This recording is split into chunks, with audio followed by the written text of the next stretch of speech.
A jedem. Hlásíme se vám živě z České Lípy. Sedím tady s Ondrou Havelkou. Ondro, první zápas Budějce nezvládli, prohráli 4-3. Vy jste dal 3 góly. Převládá spíše radost nad vaším výkonem nebo smutek z porážky? Tak určitě jakoby smutek.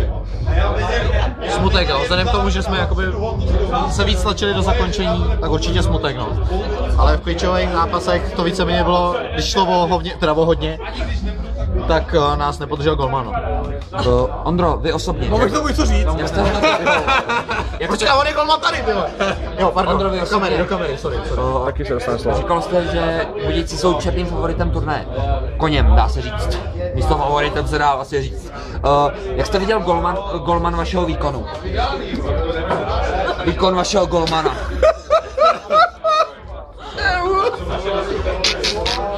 Ondro, prosím, já vím, že to je těžké, ale...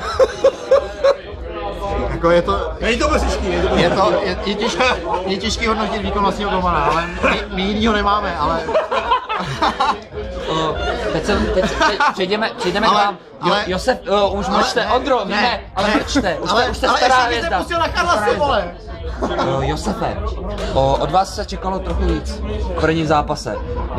Šlo na vás 2 střely, vlastně 4 jste pustil, z toho spadly 4 góly. Josefe, čím si to vysvětlujete? Já jsem taky čekal. Čekal jsem o toho víc rozhodně, ale jako prostě, no. Ale Ty vlastně ještě nic neřekl, ty vole! Josefe, já nás staží čas a já předávám slovo do studia Lucii. Děkuji.